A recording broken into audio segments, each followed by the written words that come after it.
Bonjour à tous, ici Chaos, on est dimanche, il est 17 h, c'est donc l'heure du live hacking cette semaine. Et qu'est-ce qu'on fait cette semaine? Je vais vous le dire après. D'abord, je vais dire bonjour au chat, parce que le chat, il est là, il est présent, et il faut le saluer, c'est important. Alors, bonjour à tous, bonjour Cabot, bien sûr, bonjour Blackline, bonjour Eternal Blue, bonjour Processus, bonjour Hacker Anonymous, bonjour Kana, bonjour Discord, bonjour Toto, bonjour Elliot, Hint, bonjour Le Goffard, bonjour Delatte, bonjour Curti, c'est de pas en louper, bonjour Le Signe Noir, bonjour Tamia Minimus, bonjour Bragame, bonjour Hades Gamer, bonjour Cléclé226, bonjour Lexelix, bonjour PL Olivier, bonjour Guillot, bonjour Servodev, bonjour Strad, bonjour Paul Aznar, bonjour DoomDS, bonjour... Non ça y est, j'ai dit tout le monde, j'ai dit tout le monde. Alors, comment vous allez bien? J'espère que vous allez bien. Je vois que ça discute déjà. Ça va faire du forensic. Alors oui, aujourd'hui, on va faire un petit truc un petit peu qui change de l'ordinaire. On va pas tout à fait faire un catch de flag. Alors, vous allez voir, il y a quand même du catch de flag. Mais on va faire du forensics. Alors, le forensics, pour ceux qui ne savent pas, qu'est-ce que c'est? Traduit littéralement, forensics, c'est la médecine légale. C'est un terme anglo-saxon, ça désigne tout ce qui est médecine légale, donc ça va être l'analyse d'empreintes, de taches de sang, ADN, vous voyez, tout ce genre de trucs. Ça, c'est du forensic, c'est l'analyse légale. Merci pour ton follow hexadécimal. Et bonjour à toi, je ne crois pas, je t'ai dit bonjour, donc bonjour. Bonjour Optinette, bonjour pas bien, je vois qu'ils viennent d'arriver juste après.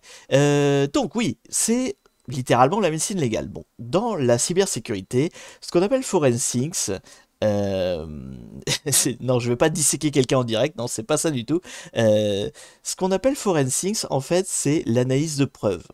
Donc globalement, c'est plutôt quelque chose qui se fait du côté gentil de la barrière, hein, c'est pas vraiment du hacking, enfin c'est pas le hacking côté criminel, enfin pas côté pentester, parce que c'est pas forcément criminel, attention. Donc c'est pas le hacking au sens attaque, c'est plutôt le hacking au sens analyse de ce qui s'est passé en fait. Donc en général, le forensics il va plutôt arriver après coup, après la bagarre, pour voir ce qui s'est passé, par où l'attaquant est arrivé, quel est l'outil qu'il a utilisé, etc. Voilà, l'ensemble c'est ça. Alors après, là dans le cas du forensics, enfin de la cybersécurité, c'est ce qu'on va faire de l'analyse de preuves. Plus généralement, c'est par exemple aussi, si vous trouvez, je sais pas, j'avais fait ça sur mon Twitter il y a quelques temps déjà, j'avais trouvé une clé USB par terre. Bon bah le fait d'analyser la clé, d'analyser physiquement que c'est pas, qu'elle est pas dangereuse si on la met dans un PC, puis ensuite de regarder ce qu'il y a comme données dessus, à qui elle appartient, etc. Ça aussi c'est du forensic, c'est de l'analyse d'une preuve. Donc là, en l'occurrence, la preuve, c'était la clé USB. Et donc là, ce qu'on va faire, nous, ça va pas être une clé USB, ça va être, je crois, un fichier PayCap. On va y revenir.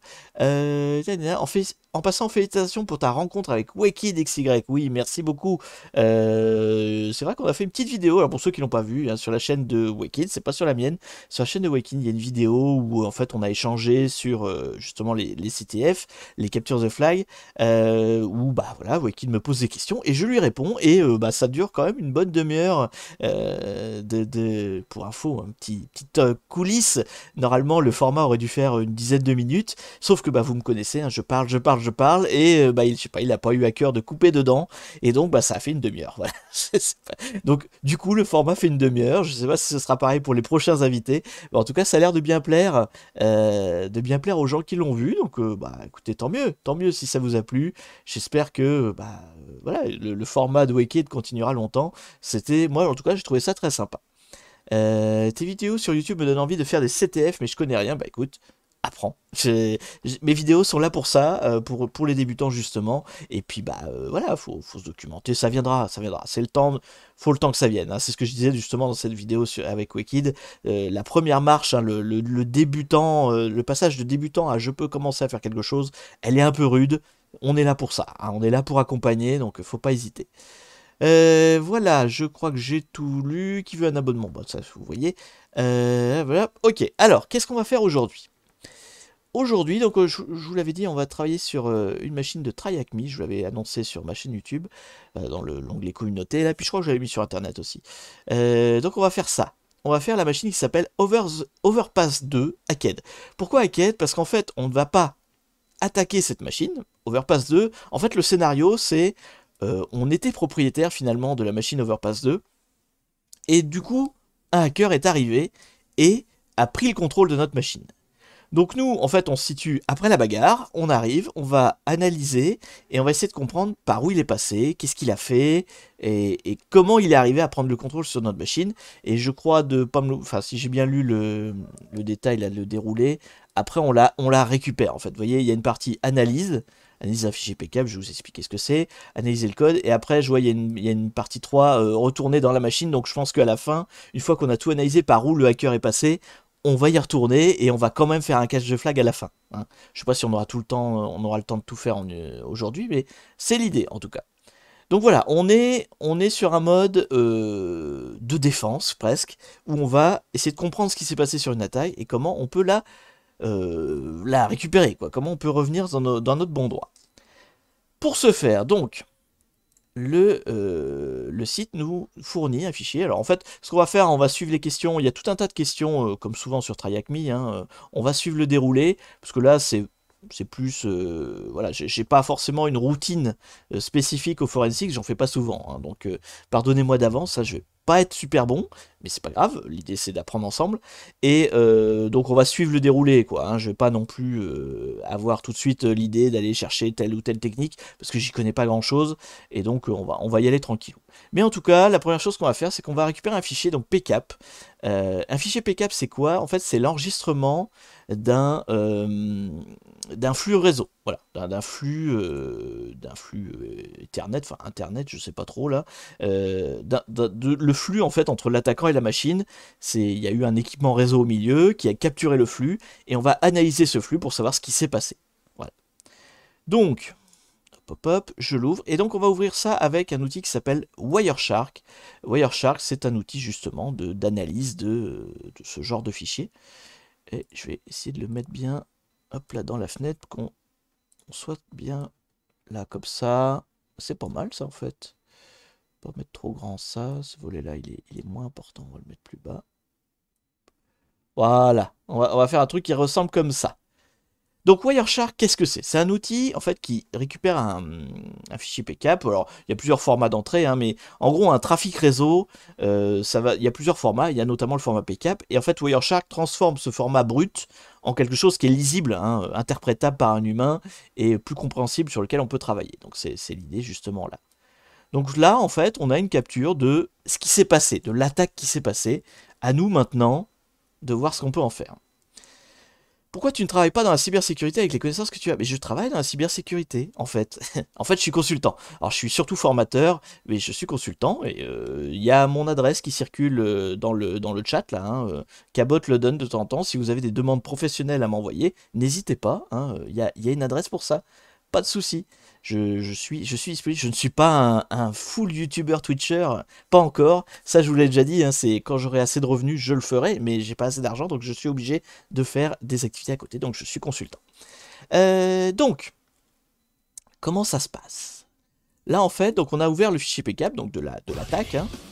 Merci pour ton follow, Soon364. Et donc, on a en brut, alors plus ou moins interprété, tout le trafic en fait qui s'est passé entre plusieurs machines. Alors là, j'imagine que pour le challenge, ça doit être quelque chose de relativement simplifié. Mais en fait, on voit quoi? On voit donc quel est le temps à laquelle ça s'est produit, le timestamp, hein, l'heure à laquelle c'est produit, mais là c'est sous forme de timestamp. Depuis le début du fichier, en fait, depuis le début de l'enregistrement.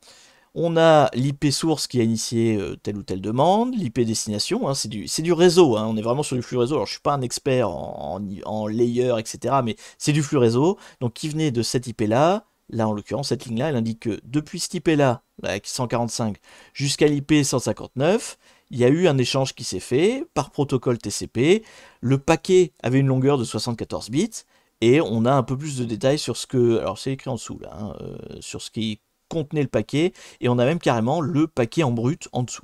Voilà, en hexadécimal, il y a vraiment la partie brutasse du paquet. Quoi. Dans une architecture d'entreprise, ce flux serait capturé par le firewall. Oui, notamment, enfin, un IDS par exemple, si tu as ça, un IPS, un IDS, un firewall, tous ces équipements-là sont potentiellement. Ça peut être un PC, hein, en fait, ça peut être un serveur au milieu. littéralement une machine hein, qui intercepte le flux parce que je sais pas, c'est une machine proxy ou un DNS, enfin peu importe, enfin non pas un DNS, mais voilà. Le flux peut être interprété par plein de machines et en général sur les équipements, voilà, les firewalls, les IPS, les IDS, il y a même la fonction toute faite, il n'y a pas besoin d'installer quoi que ce soit, c'est prévu de pouvoir dumper le trafic réseau. On peut récupérer des PCAP avec un firewall où il faut mettre une machine en écoute pour faire Non, non, ça dépend de l'équipement que tu as, hein, mais genre si c'est un switch par exemple, t'as pas d'enregistrement de réseau sur un switch. Mais sur tout ce qui va être équipement réseau un petit peu plus intelligent que ça, tu vas avoir la possibilité de dumper. À partir du moment où il y a un Linux d'installé globalement, hein, c'est pas un dump de réseau, c'est assez simple, hein, c'est un TCP dump. Hein. Concrètement, si tu as une machine sous Linux, tu tapes TCP dump, ça commence à dumper le. Alors il y a 2-3 paramètres, mais ça commence à dumper le trafic réseau qui passe par cette machine. En fait, ce qu'il faut, c'est que ce soit un équipement par lequel transite le flux. Sinon, tu vas pas voir passer les choses en fait. Là, quelque part, on est entre la source, donc l'IP 145, et l'IP 159. On se situe quelque part au milieu, parce que sinon on pourrait pas percevoir le trafic. On le verrait pas passer en fait. Donc le trafic est forcément passé par nous à un moment donné. Alors peut-être juste un relais, mais il est passé par nous. En entreprise, les logs du firewall sont exploitables directement, oui, directement dans l'interface, mais tu peux aussi le dumper et récupérer avec un Wireshark. Pas trop en retard, bah non, du coup, tu vois, on commence à peine. J'ai raté une question, non blablabla, ça paraît des écoles, j'ai vu ça tout à l'heure. Je voulais savoir si en école on apprend réellement la manipulation avec Kali Linux par exemple, ça dépend des écoles, tout à fait. Moi dans la mienne, non. Enfin, à l'époque, il y avait pas de spécialisation cybersécurité. On a fait de l'informatique. On a appris Linux, si tu veux, mais pas Kali Linux en particulier. On n'apprend pas le pentesting. Enfin, dans mon école, on n'a pas appris le pentesting. J'ai juste appris à utiliser un ordinateur, quoi, hein, tout simplement, sous Linux. Tac, tac, tac, ça dépend des écoles, du coup, oui, voilà. Du HTTP en clair, ça sent le formulaire d'authentification. Bon, alors, donc, on va regarder. Qu'est-ce qu'on a? Du coup, on essaie de comprendre ce qui s'est passé sur notre machine. Elle s'est fait attaquer. Donc, a priori, notre machine, c'est la 159, si je comprends bien, parce que le trafic source, 145. Là, en fait, ici, là, vous voyez, il y a un GET. Donc, un GET, ça, c'est une requête HTTP classique. C'est l'IP 145 a demandé à l'IP 159, c'est pour ça que je soupçonne que c'est le serveur destination, à afficher la page / développement. Là, c'est du HTTP, tout ce qui est de plus simple, tout ce qui est de plus classique. Il a demandé ça. Plus loin, là, on en a un autre en dessous. On a une réponse, donc 159, donc c'est ma machine cible, enfin c'est mon serveur web, qui a répondu à l'IP 145. Oui, c'est bon, la voilà. Ok, il y a le get, j'ai fait une demande de page, et en dessous on a la réponse, j'ai récupéré la page. Alors du coup, la page doit être en dessous, voilà, elle est là. En fait, quand Wireshark vous met les choses en bien, et donc le serveur web a répondu et il fournit même la page qu'il a répondu. Donc on la voit, alors elle est en code source, mais on la voit. Du coup, qu'est-ce qu'on voit? Donc il a appelé la page développement qui, effectivement, vu le nom, a pas l'air d'une page qu'il faudrait mettre en ligne. Hein. Encore une fois, on est dans le rôle de l'enquêteur qui essaie de comprendre par où l'attaque est arrivée. Hein. Donc là, effectivement, s'il y avait une page développement, ça pue, hein, ça pue un peu. Bon, alors, qu'est-ce qu'elle raconte cette page? Bon, là, c'est du format, mais j'ai vu qu'il y avait du texte, là, voilà, ici. Il y a un commentaire qui dit « Muri, Muri m'a dit que c'était pas sécurisé. J'ai appris le PHP seulement cette semaine, donc peut-être que je devrais le laisser réparer tout ça. Something PHP INI. INI.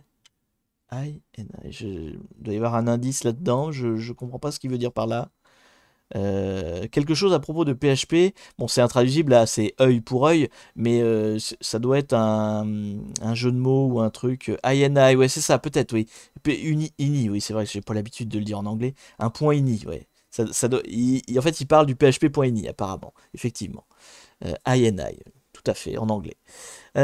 Donc, à faire, je dois ajouter... il faut que je télécharge des fichiers ORPass, apparemment. Bon. Et on voit en dessous qu'il y a un formulaire d'upload, donc j'imagine que c'est par là qu'il l'a attaqué, hein, c'est un grand classique. Donc il y a un formulaire d'upload qui appelle donc upload.php. Et là, on a donc le petit texte du formulaire. Envoyez votre fichier Overpass pour synchronisation avec le cloud. D'accord. Donc la page développement, c'est en fait un formulaire d'upload. Voilà. Avec en commentaire des trucs qui disent que c'est pas très bien sécurisé. Bon. Donc c'est sûrement par là que s'est fait attaquer. Ce qu'on peut faire, sous Wireshark, on a une fonction, là vous voyez, quand on est sur le HTTP, si on fait bouton droit dessus, on a une fonction suivre ici. Et on peut regarder le flux HTTP. Donc ça en fait, c'est au lieu de le voir sous forme de ligne, là comme ça, où vous voyez, il y a un HTTP, là il y en a un autre, etc. En fait, on va plutôt regarder ça en mode flux, c'est-à-dire qu'on va regarder tout du début à la fin de cet échange, en fait, si vous voulez, de cette discussion entre ce serveur source, ce serveur cible, sur le protocole HTTP. Donc, on appuie là, et là, en fait, c'est plus sous forme de ligne, c'est vraiment sous forme de flux. On a le get ici, on a la réponse en dessous, etc. Et en fait, on voit la discussion. Bon, là, évidemment, elle s'arrête là, parce que il a fini la discussion là. Mais si je me mets... Alors, je vois qu'il y en a une autre un peu plus loin. Là, en fait, il y avait juste un get et un HTTP. Mais il me semble, j'en ai vu un autre. Non, il n'y en a pas d'autre. Ah non, il n'y en a pas d'autre. Donc, c'est tout ce qu'on voit.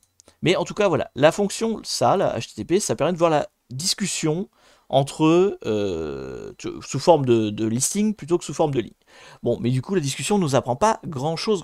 Si, on a quand même... non, j'allais dire là, il y a un gzip, mais non, c'est normal, c'est le... En fait, alors si, on sait quand même des choses sur le serveur. Alors bon, on l'attaque pas, donc on n'a peut-être pas besoin de savoir tout ça, mais on voit que c'est un Apache, que c'est un Ubuntu. Je vais peut-être commencer à noter tout ça, hein. Je sais pas ce que vous en pensez. J'ai pas encore pris de notes, on va prendre des notes. Hop, ça peut servir plus tard. Donc pour l'instant, j'ai mon IP à moi, ça va pas changer. Et donc du coup, Apache de... Attendez, je vais vous mettre quand même. Hop, hop. Tac.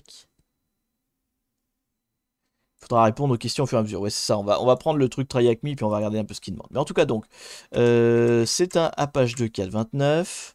C'est une Ubuntu. Est-ce qu'on sait des choses sur l'attaquant? Bah, on sait son IP. Il est arrivé par la 192, 168, 170, 159. Du coup, on sait l'IP de la machine, mais ça sert plus trop à rien parce que je pense que si je l'attaque, je vais pas l'attaquer. Enfin, je vais pas rattaquer ma propre machine. Et puis, je pense qu'elle aura pas cette IP là dans Try Avec Me. Enfin bon, on la met quand même au cas où. Non, c'est 145 son. Oui, c'est 145 l'attaquant. L'attaquant, c'est celui-là. Et ça, c'est le site web. Hop, voilà. Tac. Qu'est-ce qu'on sait d'autre d'intéressant? Alors, on a le user agent de l'attaquant. Bon, après, ça veut pas dire grand-chose parce qu'un user agent, ça se falsifie, mais bon. Ah, potentiellement, attaque... Alors, je vais mettre ça comment? On va mettre ça là. On va mettre... c'est un Firefox 68. Ça peut tout et rien vouloir dire, et c'était un Linux. Mais bon, il peut avoir menti, quoi. C'est ça le problème. Il peut avoir menti. Mais enfin, on mène l'enquête, donc on mène l'enquête.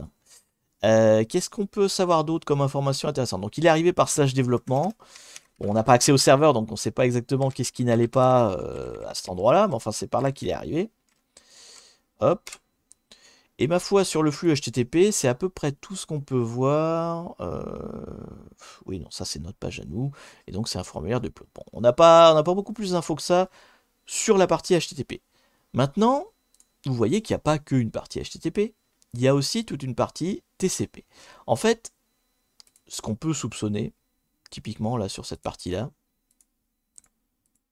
toute cette partie-là, en fait, vu qu'elle se trouve juste après le formulaire d'upload, et que bah, globalement, il n'y a pas 36 lignes. Hein, en fait, le fichier est assez court. Hein. Le trafic, il est court. Il y a un petit peu de TCP au départ. Il y a le get.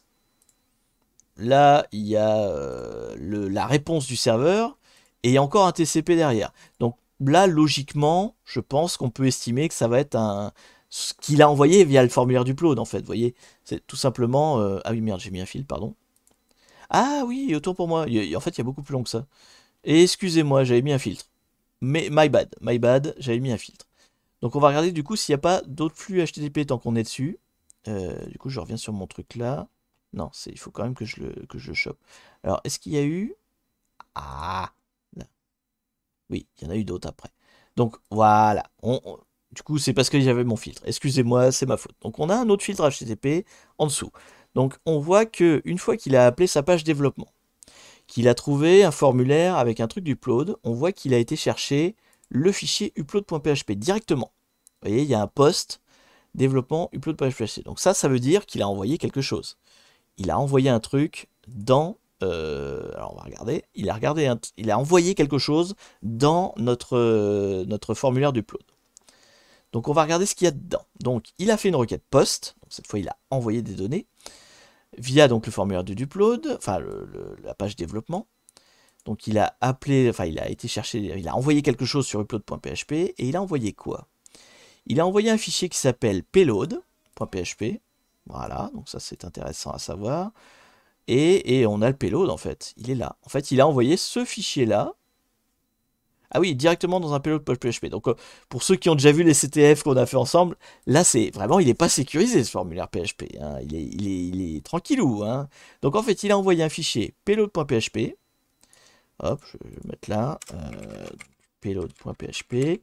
Et son payload.php, il contient tout ça. Bon, c'est un reverse shell classique. En fait, un reverse shell avec Netcat. Hop.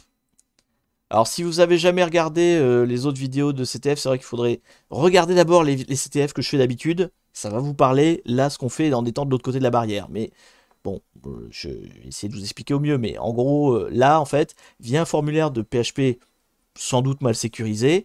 Enfin, on ne sait pas d'ailleurs, parce qu'on n'a pas le résultat. Si, il est OK à la fin, donc il a bien envoyé.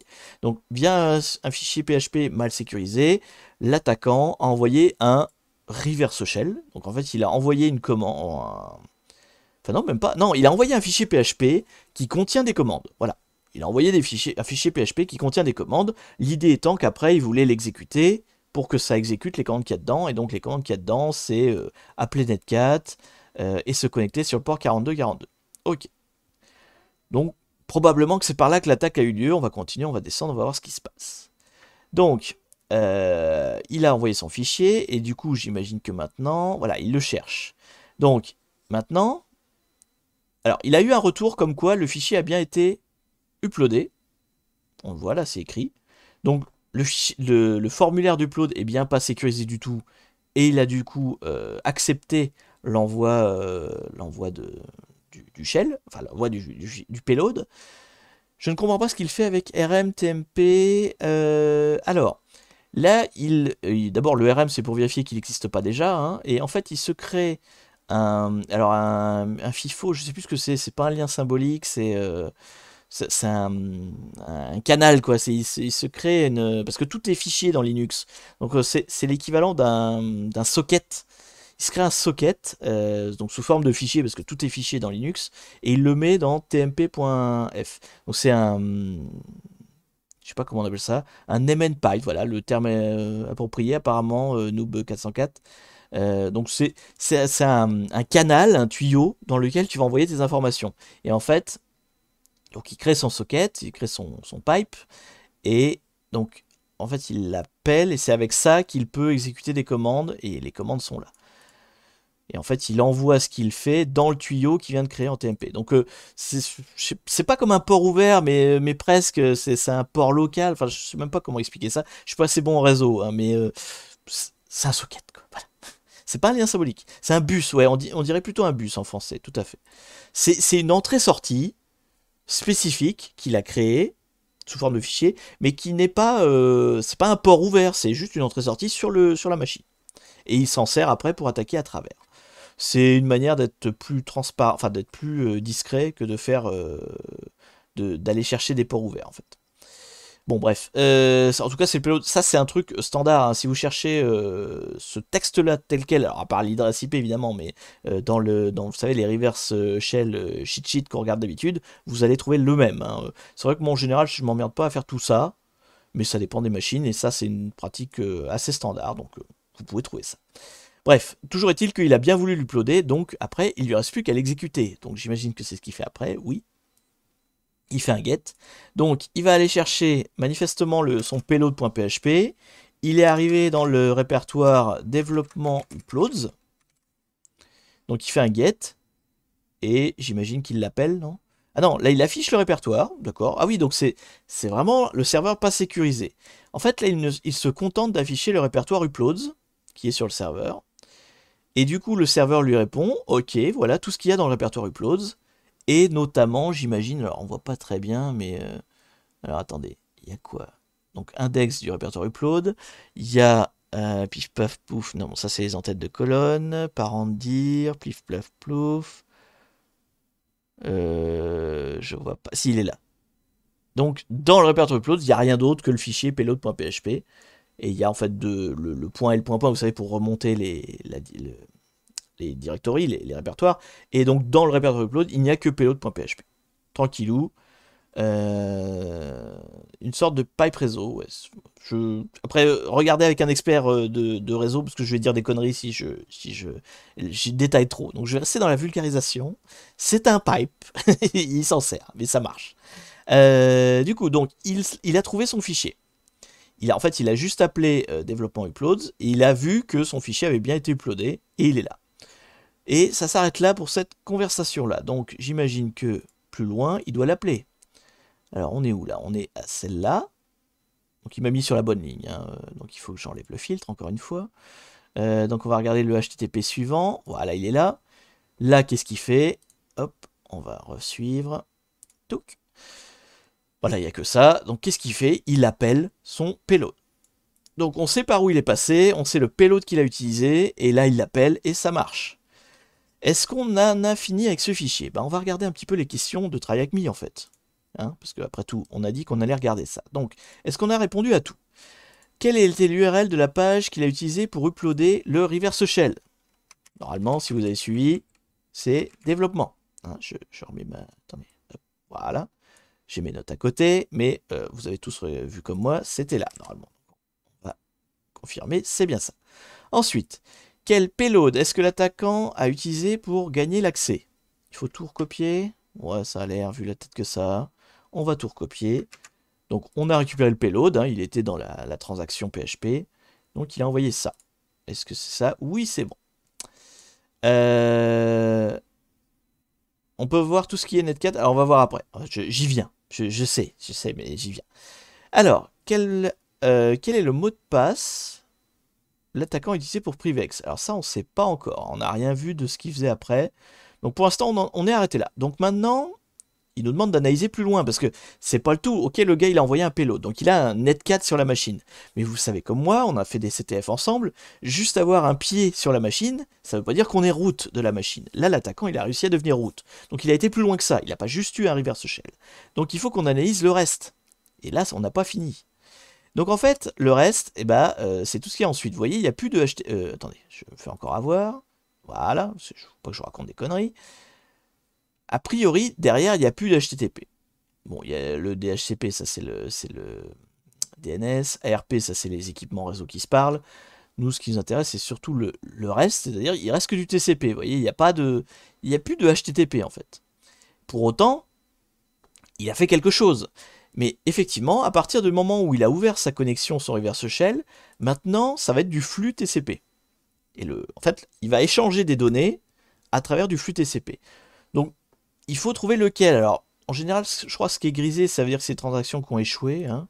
Je crois que c'est les vertes qu'il faut regarder. Donc, on va rester sur le vert qui est juste derrière HTTP, donc potentiellement qui doit être intéressant. Donc, on va faire suivre, mais cette fois, on va faire suivre le flux TCP pour voir ce qui se passe. Bon, effectivement, là, du coup, c'est pas intéressant. Donc, c'est pas celui-là. Alors, ça va pas être le vert. Et on va prendre, je dis peut-être des conneries, on va prendre le suivant. Hein. À un moment donné, il s'est passé quelque chose juste derrière, donc ouais, là, clairement, il s'est passé, là, on voit des trucs, là. Donc, c'est la ligne d'après, du coup, c'est la grise. Donc, qu'est-ce qu'on voit? Donc, là, ce qu'il fait, hein, en fait, il reprend toutes les lignes. Attendez, je referme. Hop, je vous réexplique. Donc, là, c'était le HTTP, c'est la transaction qu'on a vue, donc il appelle son reverse shell. Là, il y a une transaction TCP qui doit être le OK où il envoie les trucs. Et là, à partir de là, il envoie des données. On ne sait pas quoi, il envoie des données. Donc, il envoie des données à travers son web shell. Et donc, quand on fait suivre le flux, on voit le détail des données qu'il envoie. Et qu'est-ce qu'on voit? On voit du texte. On voit les retours de Netcat, en fait, tout simplement. Donc là, on voit que Netcat a dit un truc. Là, en bleu, c'est les commandes qui tapent. Et en rouge, c'est ce que le serveur répond. Donc tout ça est dans la transaction PCAP. Donc qu'est-ce qu'on voit qu'il a fait? Il a fait un ID d'abord, ce qui est un grand classique aussi, pour voir quel était le user avec lequel il était. Ça, là-dessus, on est d'accord. Donc du coup, il est arrivé en data. Donc l'attaquant, il est arrivé, il a fait un ID, et il a vu qu'il était en user Apache, user data. Bon, ça c'est pareil, on fait ça souvent dans les CTF, donc ça me choque pas. Donc il était sur la machine en data. Il était dans le répertoire var www développement upload. Ouais, c'est là que ça envoie. Ça on peut le mettre sur deux côtés.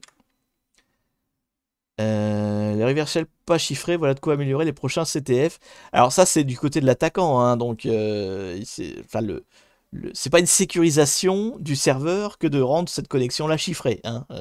C'est une sécurisation de l'attaquant, mais ça c'est pas mon problème, j'ai envie de dire. Moi je suis pas du côté de l'attaquant là aujourd'hui, donc chiffrer ce flux là m'aurait pas apporté au contraire, m'aurait gêné, donc il faut pas le chiffrer.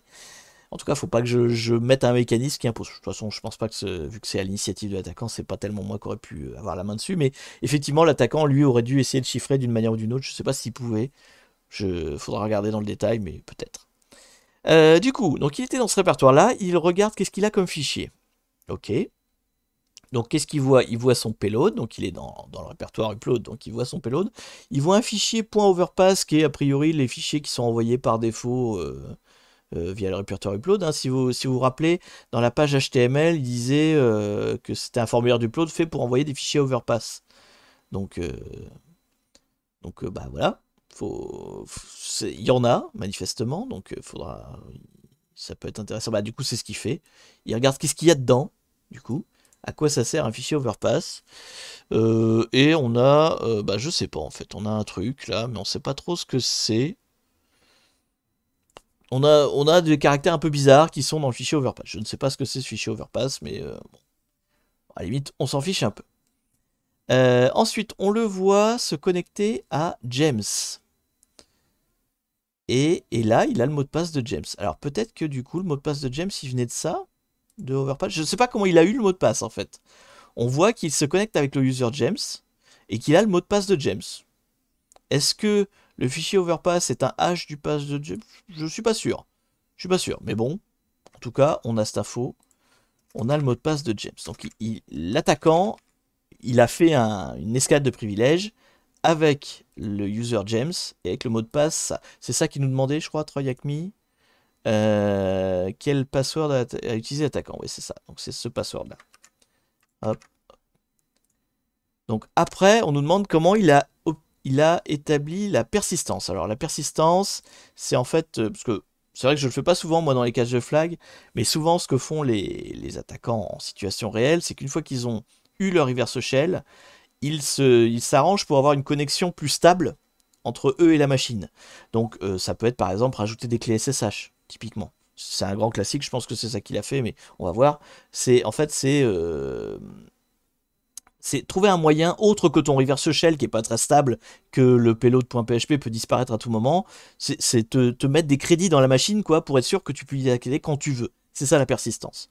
Donc là qu'est-ce qu'on voit? Qu'est-ce qu'il fait? Donc il est James, ok. Donc il s'est connecté, il s'est mis dans le répertoire de James, d'accord. Et là il regarde qu'est-ce qu'il a le droit de faire en sudo. Alors il s'est planté, il a mis un petit il a mis une parenthèse qu'il fallait pas. Donc il fait un sudo -l pour savoir les droits qu'il a en tant que James. Et du coup, on lui demande encore son mot de passe. Vraiment, en fait, c'est ça le forensic, ça, c'est vraiment littéralement, on lit ce qui se passe, quoi. Hein. Là, alors, du forensic de flux réseau, hein, mais c'est vraiment. Alors, il est plus ou moins réaliste, mais celui-là, il n'est pas trop compliqué à déchiffrer. Mais l'idée, c'est vraiment ça, on analyse ce qui s'est passé. On est le bureau d'enquête qui doit trouver ce qui se passe pour, à la fin, arriver à récupérer la machine. Donc, en sudo, qu'est-ce qu'il avait le droit de faire? Bah tout en fait. All, donc impeccable. Ça veut dire que James, il a le droit de tout lancer avec tous les droits en tant qu'out. Donc James, c'est un super utilisateur. Donc tu mets sudo devant, tu le laisses faire ce qu'il veut. Et là, qu'est-ce qu'a fait l'attaquant? Il a affiché le fichier shadow. Donc le fichier shadow, pour ceux qui ne savent pas, hein, c'est le fichier qui contient théoriquement les mots de passe. De votre système Unix. Alors, sous certaines réserves. Mais globalement, c'est celui qui peut, c'est pas à chaque fois, mais qui peut contenir les mots de passe de vos users. Alors, vous voyez, par exemple, il n'y a pas le mot de passe root. Hein. Il n'y a pas tous les users, mais certains, généralement ceux qui sont créés à la main, sont dedans. Donc, typiquement, là, on voit à la fin, James, il y a son mot de passe. Paradox, il y a son mot de passe. Alors c'est haché bien sûr, hein, mais on a là les mots de passe de plein de trucs. Donc ça, je pense que je vais me le garder. Ça va sûrement servir. Ces trucs-là, on va se les mettre de côté. Je viens de découvrir ton stream, possibilité de m'expliquer brièvement ce que tu cherches à faire. Alors, on est dans une situation de forensics, c'est-à-dire que, c'est une situation fictive, hein, mais une machine s'est fait attaquer, donc une machine qui s'appelle Overpass, donc c'est un jeu, hein, c'est pas une vraie machine, donc c'est fait attaquer, on nous a donné le fichier du flux réseau entre l'attaquant et la machine, on essaie de retrouver comment l'attaquant a fait, et une fois qu'on sait comment l'attaquant a fait, il faudra qu'on reprenne la main sur notre machine. Voilà, en gros. Donc bon, là on voit le fichier Shadow, ça peut être intéressant si à un moment donné on a besoin de se connecter à différents users, peut-être faudra craquer les mots de passe, on verra. Qu'est-ce qu'il fait après? Après, il va chercher, ah voilà, là, il va chercher un outil qui s'appelle SSH Backdoor, que je connais pas, mais vu le nom, hein, SSH et Backdoor, ça a l'air parlant, hein, donc manifestement c'est avec ça, avec cet outil-là, qu'il a cherché à avoir une persistance. D'accord? Donc du coup, il fait un git clone, ça télécharge la backdoor, là, tac tac tac, ok, bon, ça télécharge, c'est une pack. Après, il va dedans, là-dessus, on est d'accord. Donc là, il génère une clé. Je pense que c'est ce que je vous disais l'autre fois, enfin tout à l'heure, l'autre fois. Le gars, ça y est, c'était il y a 5 minutes, il parle déjà que c'était il y a 1000 ans.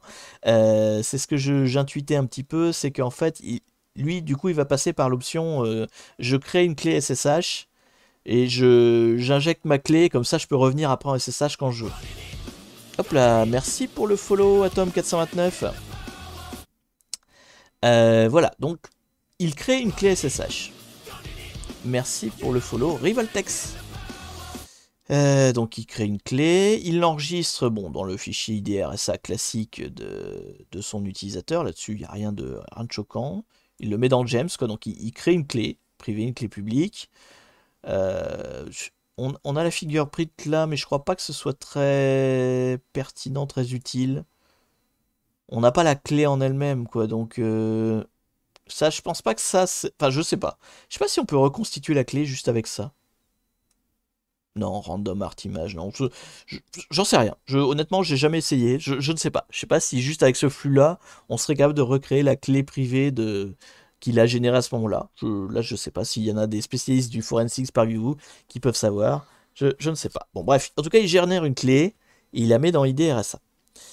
Ensuite, donc, il appelle le binaire backdoor là, de ce machin-là. Alors, du coup, on va peut-être aller voir ce que c'est en fait. On va peut-être aller voir ce que c'est comme outil. Hop, hop.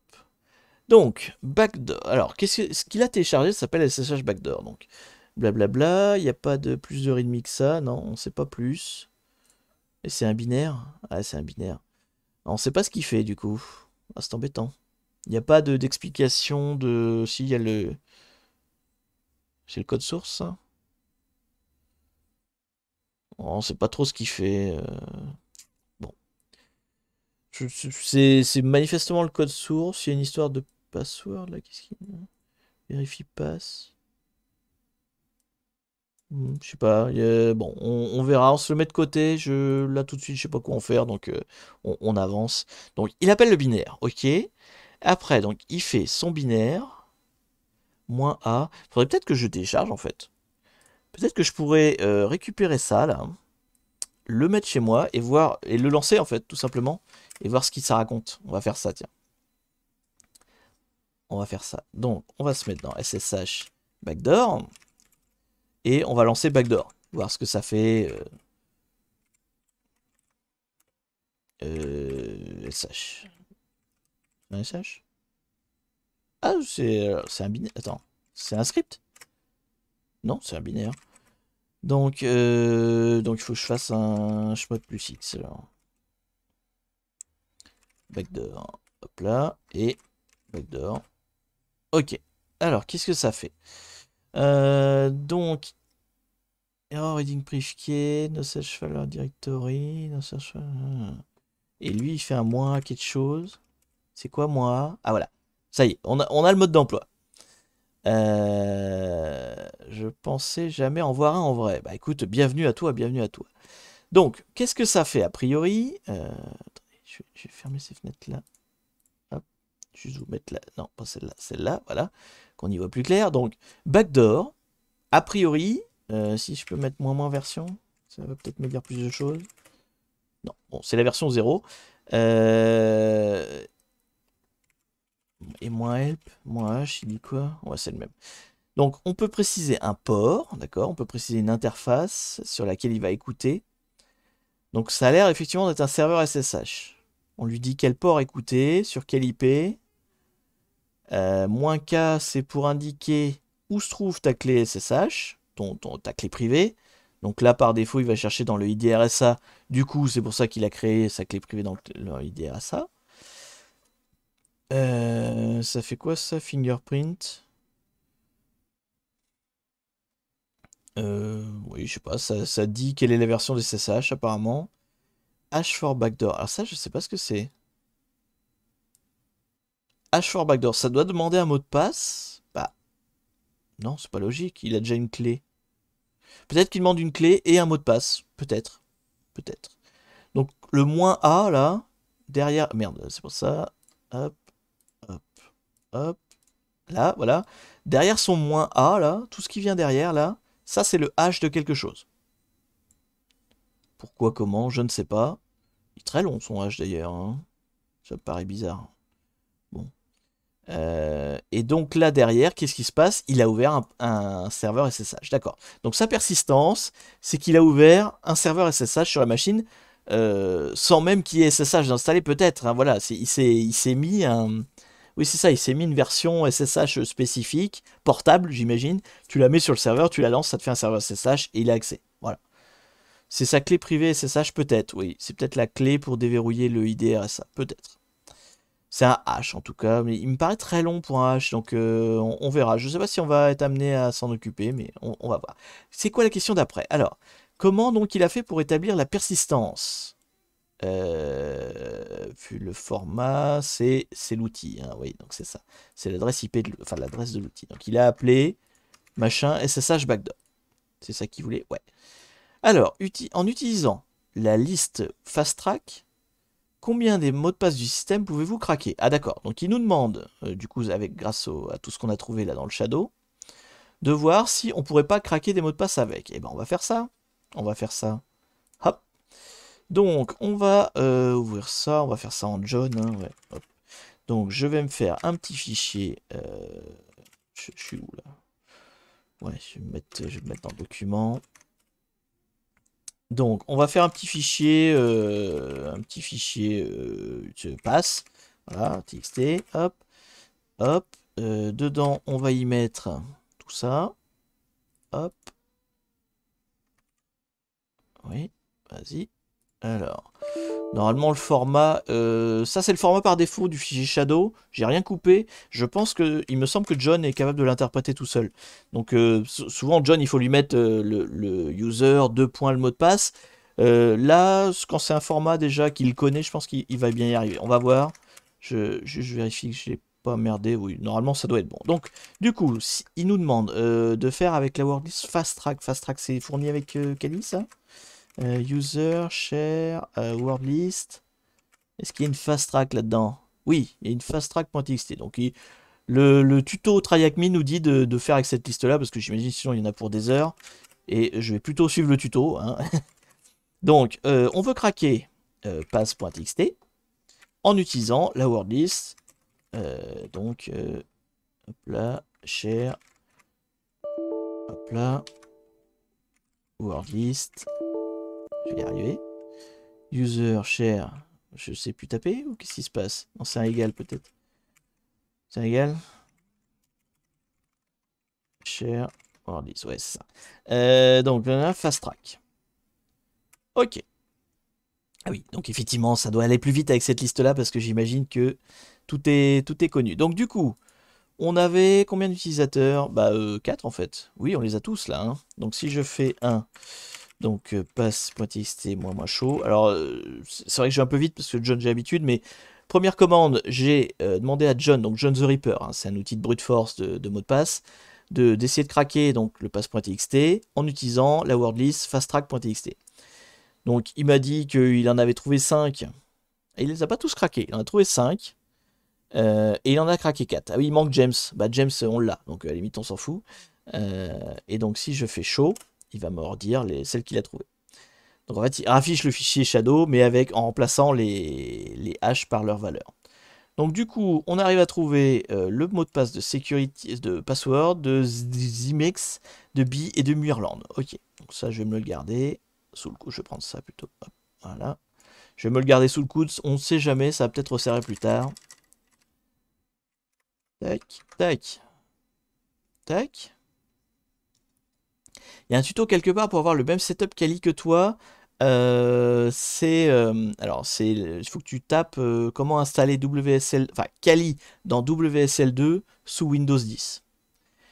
Donc tu tapes ça, tu vas trouver, il y a des tas de tutos, il y a une brique à installer et tout. Et en fait, après, juste l'aspect graphique, ça là, en fait, cette fenêtre-là, c'est un outil qui se trouve dans le Microsoft Store et qui s'appelle Windows Terminal. En fait, qui permet d'avoir d'autres, tu vois, du PowerShell, d'un de commande, c'est plein de terminals, ce que tu veux, en fait, tu les configures, et du coup, tu peux rajouter ton WSL dedans. Mais la base, le fait que j'ai Kali, c'est l'installation de WSL2 et de Kali dans WSL2. Il y a des tutos là-dessus. Tu utilises ZSH parce que maintenant Kali est en ZSH, donc moi j'ai les confs par défaut de Kali. Alors du coup, revenons à nos questions. Non. Utilisant le fast track, combien de mots de passe arrivez-vous à craquer? Bah 4 du coup. Ok. Alors maintenant, bah oui, on sait comment il a eu la main sur toute la machine. On sait comment il a main. Donc ce qu'on sait, c'est que l'attaquant a envoyé un reverse shell qui s'appelait payload.php, donc via un script d'upload qui n'était pas très sécurisé, qui n'était même pas sécurisé du tout. Via ce reverse shell là, il a ensuite, en fait, il était déjà root, hein, parce qu'il a accès à un utilisateur qui s'appelle James. Bon, je sais pas comment il a eu le mot de passe de James, mais bon, il a eu le mot de passe de James. Ok. Et à partir de là, il a vu que James lui permettait d'avoir tous les droits. Donc il était un sudoer all, donc il pouvait faire tout ce qu'il voulait. Et donc à partir de là, il a essayé d'installer une persistance, donc un truc qui permet de revenir sur la machine plus tard en étant root, quoi. Donc il s'est installé une backdoor SSH, donc un binaire qui s'appelle SSH backdoor. Il l'a installé sur la machine, il l'a exécuté, et ma foi, c'est tout en fait. Et c'est là que ça s'est arrêté.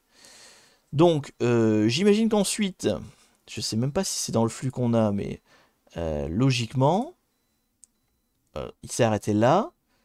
Logiquement, les flux suivants, est-ce qu'on peut les suivre? Non, ça c'est toujours le même. Hein. Donc, attends, faut que je me mette sur celui qui correspond à cette ligne-là. Voilà, j'étais pas sur la bonne ligne. Hop, voilà. Donc là, il a fini sa connexion. Et ensuite, je pense qu'il s'est connecté en SSH. Et là, je pense qu'on voit plus rien en fait. Si, on voit encore? Non, je suis pas sur la bonne ligne encore. Non, c'est encore pas la bonne. Bah, attendez, c'est la ligne 3482. Faut que je me mette après 3482. Ah oui, puisqu'il y a les hacks, oui, pardon. Donc là, voilà, nouvelle connexion. Après. Voilà. Là, il fait du SSH. Donc, une fois qu'il a ouvert son serveur SSH, il se connecte. Et là, du coup, on voit plus rien parce que il est en SSH. La connexion est cryptée. Donc, on n'arrive plus à lire ce qui se passe, en fait. Donc, on ne sait pas ce qu'il a fait après. Voilà. Ça s'arrête là, en fait. On n'arrive pas à suivre ce qu'il a fait après parce que on n'est plus, on n'a plus la main, quoi. On est dans du chiffrage et on peut pas déchiffrer. Donc, ce qu'il a fait après, on ne sait pas. Mais il était déjà root, hein, donc il avait déjà fini, en fait. Hein. Donc, maintenant, on a tout ce qu'il nous faut, j'imagine. Je pense qu'on peut rattaquer notre machine, non? Qu'est-ce qu'il demande après? Il y a encore une étape. Alors, quel était le hash par défaut de la backdoor? Le hash par défaut de la backdoor, c'est... attendez, j'ai vu tout à l'heure.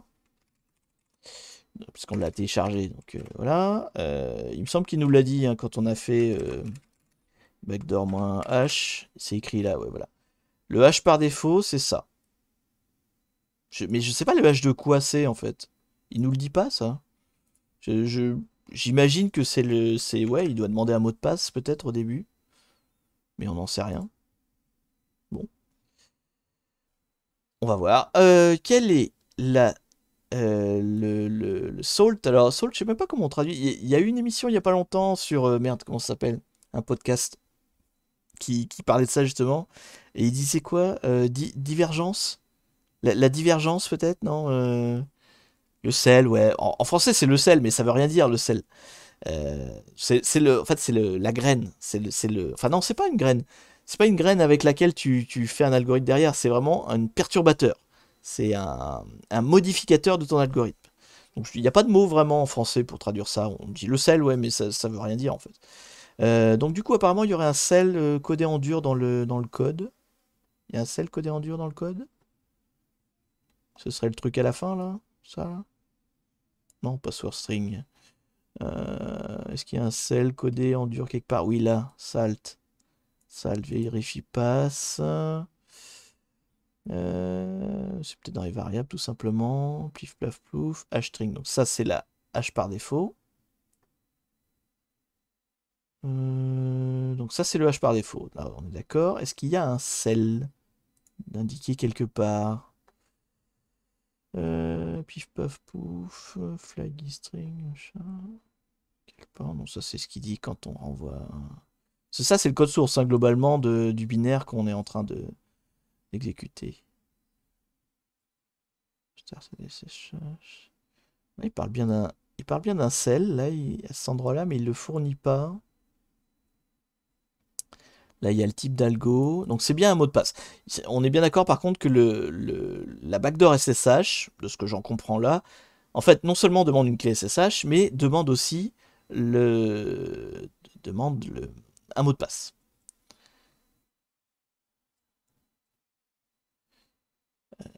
Du coup, je vois pas le cell.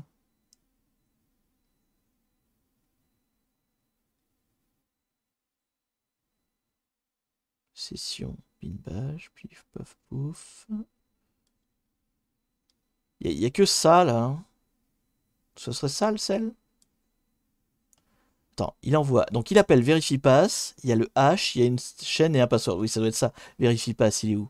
Oui, c'est ça. Hash, salt, password. Donc, c'est ça. Hash, salt, password. Donc, c'est ça, le cell. On est bon. On est bon. On arrive. Hop. Donc, ça, c'est le cell. Donc, du coup, c'est la question qui était demandée par Try Avec Me. Hop, le cell, c'est ça. Voilà. Quel est le hash que le attaquant a utilisé? Oui, et du coup, il n'a pas utilisé le truc par défaut. On a vu qu'il avait... Alors merde, faut que je retourne dans le truc. C'est pas dans ce flux-là, du coup, c'était dans le flux d'avant. Hop. Il a effectivement, lui, balancé un hash différent. On l'a vu, il a passé l'argument en ligne de commande, voilà, moins A. Et là, il a mis un autre hash. Donc ça, c'est son hash à lui. Je l'avais recopié peut-être déjà? Non? Bon, je vais le mettre là. Hop là. Donc ça, c'est son hash à lui. Et du coup, c'est ce que me demande TryHackMe. Hop. Hop. Et donc du coup, il me dit après, bah, craquer ça en fait. Alors, comment je vais faire pour craquer ça? Très bonne question. Donc, on sait que c'est un SHA-512 avec un cell. Donc, il faut que je retrouve comment on fait ça dans John. Rockю, oui, oui, ça va être Rockyu. Mais en fait, il faut que je présente à John le bon format pour qu'il le reconnaisse. Donc il faut juste que je vérifie comment on lui indique un cell. De mémoire, c'est avec un dollar, mais je ne suis pas sûr. Merci du follow. Merde, c'était quoi ton nom? Excuse-moi. The Shooter 56. H 2.salt. Peut-être. Alors du coup, on va se mettre. On va retourner dans mes documents. Hop, voilà. Donc là, on va mettre passe attaque. C'est celui de l'attaquant. Voilà, passe attaquant, touk touk. Bon, on sait pas comment il s'appelle, hein, Toto. On s'en fout. C'était peut-être James. On va mettre James. Donc, tac. Et le format, du coup, pour indiquer. Donc, le cell suivi du H. Bon, on va essayer, hein. Je sais plus c'est quoi le format. Sinon, je vais demander à Google, hein, vous inquiétez pas. On va pas non plus paniquer. Et du coup, je viens de le dire. Et du coup, j'ai mon téléphone portable qui est juste à côté qui dit oui, oui, je suis là. Google est là pour te servir. Du coup, plif, plaf, plouf, plouf, tac. Je crois pas que ce soit je crois pas que ce soit comme ça la syntaxe. À mon avis, il reconnaît pas ça. Je vais regarder Je vais regarder sur internet. On va pas trop se compliquer la vie. Donc, John. Chat. Donc, c'est un chat 512. On veut. Hein, c'est écrit dans le code source. Je dis pas de conneries. Ah oui, pardon, je voulais cacher. C'était écrit. C'est écrit là. Hein, oui, donc c'est un chat 512 salé. Un chat 512 salé. Comment on fait ça dans John? C'est quoi la syntaxe? S'il peut d'ailleurs, peut-être qu'il peut pas le faire. Donc, simplify the command. Oui, si, il l'a. Donc, ça existe dans les formats, il n'y a pas de souci. Et donc, le input doit être de la forme h $salt. Donc, il n'y a pas besoin de mettre de user. Ok. Donc, c'est écrit là. Hein. C'est un issue. C'est le site de John. Hein. C'est dans les tickets qu'il a ouvert. Donc, il faudra mettre ce format-là pour dire que c'est un SHA-512. Ça, je vais me le copier. Hop. Tac. Et donc, ils disent le format, c'est ça. H $salt. Donc, hop, hop. J'étais pas loin. Sauf que j'ai mis à l'envers. Et puis, il faut pas mettre de user, du coup. Pas de user. Il est où le dollar? Il est là. Donc, c'est le H d'abord. Ouf. Tac. Oui. Dollar. Et donc, du coup, le salt derrière. Salt derrière. Tac. Tac. Tac. Non, raté. Le copier-coller avec le case, c'est toujours un peu compliqué. On y vient, on y vient. Ah, attends, je vais faire plus simple. Je vais le faire là. Je vais le faire dans mon éditeur de texte, ça va être plus simple. Et je vais tout balancer d'un coup. Voilà. Je vais moi me faire chier.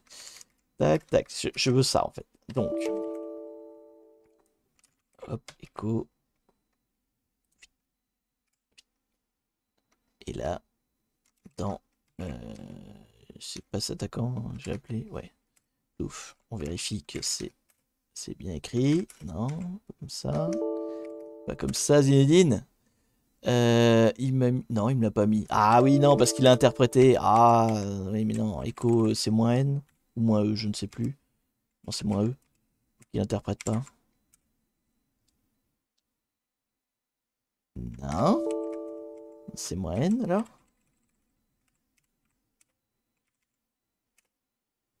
Mais chiotte.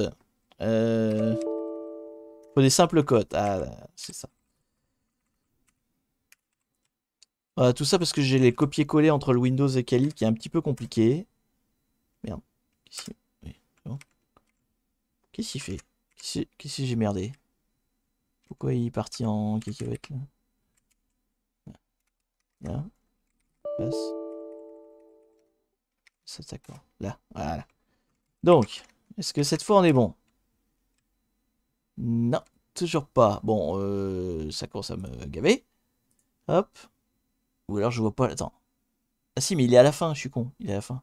Il est où mon dollar? Ah si, il est là. Il est là. C'est bon, c'est bon, c'est bon. C'est bon. J'avais pas vu. Donc, théoriquement, là, ça, je le passe à John. Et donc, faudra que je précise le format qui est ici. Donc, John, le fichier. Il va peut-être reconnaître tout seul, d'ailleurs. Tiens, on va essayer juste pour voir. Est-ce qu'il sait ce que c'est? Non. Il part sur un 256. Non, il ne reconnaît pas. Il ne reconnaît pas. Donc, on va lui tout de suite. Donc, moins, format. On lui dit que c'est un SHA-512 salé. Et donc, le site TryHackMe nous a dit que le meilleur list, c'était, pour ce cas-là, c'était Roku. Roku, je l'ai mis dans le document. Je suis où là? J'y suis déjà, donc je suis là. Hop. Et voilà. Ah bah ça a été rapide. Donc c'est pour ça qu'il nous a conseillé la liste, pour que ça aille pas trop lentement, quoi. Et donc ça, donc on a le mot de passe, il est là, hop, November 16. Ça, manifestement, c'est le mot de passe que l'attaquant utilise via sa backdoor. Ok. Mais du coup, il n'utilise pas sa clé, en fait. Il n'y a pas de clé SSH, il tape juste un mot de passe, en fait. Si j'ai bien compris. Merci pour le follow, PK 2399. Le 16 novembre, c'est l'anniversaire de ta mère. Bah écoute, bon anniversaire à ta mère d'avance. D'avance. C'est peut-être le mot de passe de la clé, mais du coup, on n'a pas la clé. La clé, il nous la donne pas, en fait. Donc, bon, on va voir. On va voir si on a besoin d'autre chose. Du coup, ça c'est bon, ça c'est bon. Donc, en tout cas, le mot de passe, c'est November 16. Ok. Donc là, normalement, il nous dit, vous avez tous les outils, vous pouvez attaquer. Alors, on va démarrer, parce qu'en fait, il n'y a pas de machine pour l'instant. Il faut démarrer la machine. Hop là. Donc, normalement... Ah merde, il faut attendre 1 minute. Bon, dans 1 minute, j'aurai une IP et je pourrai attaquer la machine. Donc, maintenant qu'on a fini notre enquête, théoriquement, on a toutes les infos nécessaires. Donc, on a fini le forensics, en fait, finalement. Là, on a réussi à faire toute la partie forensics. On a normalement toutes les infos. Maintenant, on essaie de récupérer notre machine qui nous a été volée par ce méchant hacker. Ce méchant attaquant. Donc apparemment il a défacé. Salut, je viens de voir ta vidéo avec Wicked et je suis venu. Bah écoute, merci à toi d'être venu. Bon, c'est presque fini là. On va déborder un petit peu parce que je pense pas que je vais faire un deuxième live juste pour ça. Normalement, on a toutes les infos pour attaquer, donc je pense que ça va aller vite hein, cette partie-là. On va la faire. Je vais pas vous faire un quart d'heure dans le prochain live juste pour ça. Ce serait chiant. Autant le faire tout de suite. Et donc en fait, on a fini la machine que quand on a trouvé le flag route en fait. Tac, route flag à la fin de la machine. Donc il faut quand même l'attaquer. Bon, maintenant on a plein d'infos, mais il faut quand même l'attaquer. On sait que le user gem c'est pourri jusqu'à l'os. On a l'utilisateur, on a tout quoi. Il faut juste qu'on arrive à accéder à ce serveur SSH là qui a été compromis. Du coup, cible. Là on va avoir l'IP qui va apparaître dedans. Voilà, ça y est. Plouf, je copie ça. Et là, on va revenir sur quelque chose d'un peu plus classique, c'est-à-dire qu'on va attaquer la machine normalement. Merci pour le follow, Del Pepito. Donc, la partie forensique c'est terminée. Maintenant, on voit si on a tout bon. Bon, normalement, oui, parce qu'on a fait le formulaire, on a fait tout le questionnaire. Du coup, il nous demande d'abord qu'est-ce qu'il a mis sur le site web. Alors, on va regarder ça. Tac. Hop, je ferme ça. Voilà. Donc... Hop là, tu es bien grand Firefox. Est-ce que tu peux te mettre un peu plus petit? Voilà, que c'est quand même pas trop faire peur aux gens. Là, voilà. Donc, la machine cible, alors c'est pas la même IP qu'il y avait dans les logs, mais c'est normal, hein, parce que ça c'est le TryHackMe qui génère des IP automatiques, hein, donc c'est logique. Merde, j'avais laissé un proxy d'allumer. Bougez pas, ça c'est ma faute. Préférence. J'avais dû utiliser Burp la dernière fois que je m'en suis servi, c'est pour ça. Hop. Tout à fait, donc on met pas de proxy, voilà. Hop. Là, voilà, donc l'attaquant a attaqué et il a mis un genre de trio piqueur avec un cookie. Hein, enfin, c'est un monopi, comment ça s'appelle ça? Un top piqueur, avec un cookie dans la bouche, vert. Voilà. Hacked by Cooktux Clan. Et qui nous dit ah c'est pas bien, il faut sécuriser ton serveur. Donc ça c'est la partie qu'il faut pas faire, hein, bien sûr. Si vous trouvez des failles sur un serveur, ne faites pas ça. Dites tout simplement, vous envoyez un mail à la personne qui gère le serveur pour lui dire bah non, t'as une faille, il faudrait la corriger. Et vous ne plantez pas son serveur, bien sûr, hein, parce que vous êtes des gens bien. N'oubliez pas, vous êtes des gens bien. Moi je bosse que pour des gens bien. Hein. Je ne vous forme pas pour être des salauds. Donc, en tout cas, c'est ça le message qu'il a laissé sur le serveur. Tac, tac. Donc ça permet aussi de contacter la police hein, et de dire que bah, le gars qui s'appelle Coctus Clan, si vous en avez entendu parler ailleurs, ça peut être intéressant éventuellement. Donc après il nous dit bah, attaquer le serveur. Ok, donc alors du coup, on essaie de remettre la main sur notre serveur. Donc logiquement, si je fais un SSH James ou un SSH root James, hein, donc 10, 10, 10, 163, 187. Attends, je me rappelle plus. Sa backdoor, il l'a laissé en tant que James ou il l'a laissé en tant... Oui, non, il l'a laissé en tant que James. Et sur le port, donc du coup, de 2222. Tac, non, c'est moins P. Moins P. Voilà. 2, 4, ça suffira. Normalement, on a tout. Ok, donc yes, ça c'est bon. Ok, donc mot de passe. Logiquement, le mot de passe, c'est donc November 16. Logiquement. Ou alors c'est le mot de passe de James. Non, normalement, c'est le mot de passe November 16. Ça a l'air d'être bon, c'est bon. Donc là, nous venons de récupérer la main sur notre serveur qui a été hacké par un vilain hacker. Donc du coup, bah, puisqu'on est James et que bah, il a tous les droits, merde, c'était où son mot de passe? C'est celui-là. Bon, normalement, on a toutes les infos et on a la main. On peut tout faire. C'est pour ça que je vais faire d'ailleurs, c'était sudo -su. Voilà. Donc ça, c'est pas son mot de passe, hein?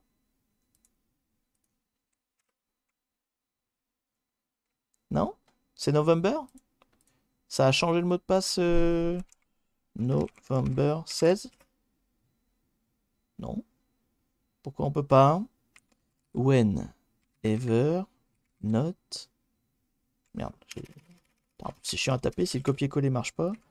When ever not art instant. Ah, si. Non. Bah merde, qu'est-ce que j'ai fait? Pourquoi ça marche pas? Pourquoi j'ai pas les droits de James? Pourtant on avait bien analysé qu'il était... qu'il avait les droits.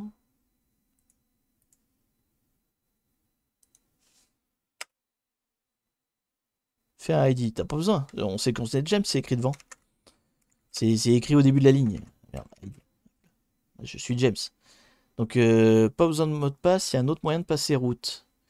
Ah bah oui, j'ai les autres... Mais oui, je suis con, j'ai tout plein de mots de passe. J'en ai plein. On va tous les essayer, tout simplement, voilà. Du coup, je sais pas. Bon, on va voir après. D'abord, il nous demande quoi? Hop. Donc, est-ce qu'il y en a un flag ici? Oui, il y a un flag ici. Donc, on va d'abord récupérer ce flag-là. C'est le flag user. Donc, on a remis la main sur notre machine. Et logiquement, un des mots de passe qu'on a trouvé doit être le bon pour arriver à être root. Hop. Donc, du coup, alors je comprends pas pourquoi, par contre, c'est pas logique. Bon, ok, je comprends que pour le CTF, ils ne voulaient peut-être pas que ce soit aussi simple, mais c'est pas logique dans le déroulé, parce qu'on a le mot de passe de James, hein.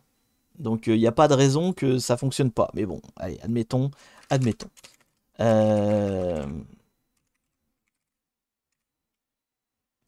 Dans le reste de ce qu'a fait le hacker dans la partie chiffrée, il a peut-être changé de mot de passe. C'est vrai, oui, c'est vrai. À la limite, on peut expliquer ça comme ça, éventuellement. Alors, lequel user est susceptible d'être root? Peut-être je peux faire un... bon, on va tous essayer. Allez, on va s'emmerder. Paradoxe. Donc, Paradoxe, son mot de passe, c'était Security 3.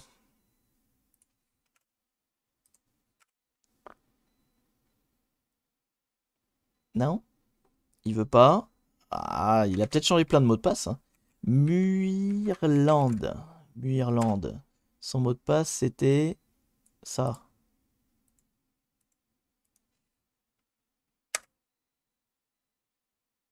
Non plus.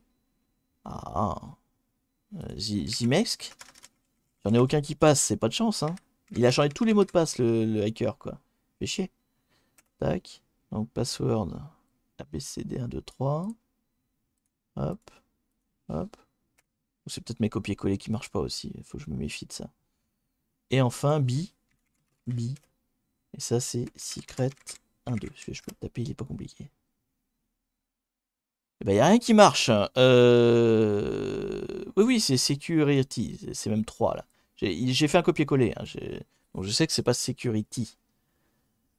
Non, c'est pas si simple que ça. Merde. Ah là là là là. C'est pas si simple que ça. Il nous dit rien, hein. Non, il nous dit rien. Il y a une astuce, il y a une astuce. Il aurait changé tous les mots de passe. Pas cool.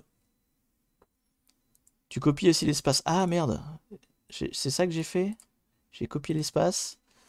Donc on retourne à Paradoxe. Non. Je vais le taper. Je vais essayer en le tapant. C-U-I-R-T-Y 3. Non. Non, c'est plus compliqué que ça. C'est plus compliqué que ça. Qu'est-ce qu'il a bien pu faire? Qu'est-ce qu'il a bien pu faire? Petit indice, regarde dans ton home. Là, j'y suis. Dans mon home de James.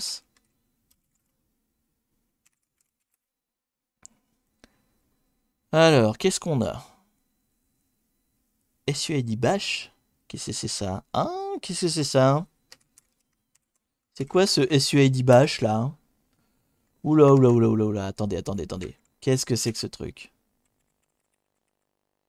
Ça fait quoi ça? Command not found. Ok. Et si je fais un binsh? C'est quoi SUID bash? C'est il y a un SUID, parce que vu le nom, de toute façon, ça c'est pas compliqué, hein, il y a un truc à exploiter avec ça. En fait, ça, c'est pas un binaire normal, hein, c'est pour ça que je m'intéresse à ce truc-là. Il est propriétaire root, il a un SUID, et il s'appelle SUID bash. Comment on fait ça avec un bash? Attendez, on va regarder sur GTFO, GTFO, parce que je connais pas tout par cœur, GTFO bin.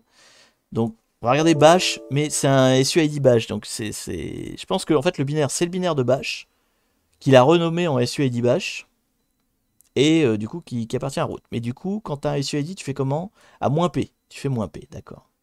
Donc, théoriquement, si je fais SUID bash moins P, je dois pouvoir accéder à quelque chose. Ah, ça a pas l'air mal, ça. Ça a pas l'air mal, ça, du tout. Bon, après, le nom de fichier est un indice, hein, mais voilà, l'idée c'était ça, et manifestement, je suis qui? Je suis James. Non, je suis root? Je suis root. Je suis root. Donc je suis root. Je peux lire root. Et j'ai le flag root. Eh bah dis donc. Ah tiens, il est merdé sur les parenthèses. Du coup, le hacker, effectivement, a fait plein de choses. Il a changé tous les mots de passe. Et il s'est mis un petit bash là pour avoir accès aux routes, pour pouvoir se lancer des commandes en fait. Donc en fait, il s'est copié un binaire bash, il a mis un SUID dessus, puis il l'a appelé SUID bash. Il aurait peut-être pas dû aller jusque-là, parce que c'est vraiment... regardez les flèches hein, pointées. Et donc, du coup, si on met le flag, hein, j'ai mis les guillemets, enfin les parenthèses comme il faut. Pif paf pouf, on a gagné! C'est assez provoquant comme fichier. Bah oui, là pour le coup, il était pas très bien caché. Mais bon, le hacker, c'est vrai qu'un hacker, une fois qu'il a la main sur la machine, il s'amuse. Hein, donc il fait un peu ce qu'il veut. Et bah écoutez, voilà. Voilà. De toute façon, ce qui était important, c'était pas tellement la re-attaque de la machine. Hein, c'était plutôt l'aspect forensics. J'espère que ça vous a plu. On a fait pas mal de Wireshark. Alors en forensics, il n'y a pas que Wireshark. Hein. Là, on a fait du forensics d'analyse de réseau. Je vous ai dit, moi par exemple, j'avais fait sur Twitter tout un flux, enfin tout un thread sur une clé USB que j'avais trouvée. Donc je l'avais démonté, j'avais regardé si les composants étaient normaux. Après, je l'avais branché sur un environnement cloisonné pour être sûr que ça contamine rien. Après, j'avais regardé les fichiers qui étaient effacés dessus pour retrouver la personne, etc. Donc, j'avais retrouvé le propriétaire de la clé USB en faisant du forensics, mais du tout, pas du tout avec du Wireshark. C'était d'autres outils. Forensics, c'est très large. Hein. C'est vraiment l'analyse de preuves en général. Mais là, en tout cas, avec l'analyse, on a analysé toute l'attaque qui a eu lieu, on a réussi à remettre la main sur le serveur et on a récupéré notre serveur qui avait été volé par le vilain hacker. Voilà. J'espère que ça vous a bien plu. Tu n'utilises pas la machine donnée par TryHackMe. Bah si, on vient de le faire. C'est une machine TryHackMe qu'on vient de faire. Voilà, j'espère que ça vous a plu. Je sais pas si on en fera à chaque fois, mais là, je trouvais qu'elle était plutôt simple a priori, donc c'était intéressant de voir. Puis ça nous a fait voir du Wireshark, un peu de réseau, qui est pas ma spécialité aussi.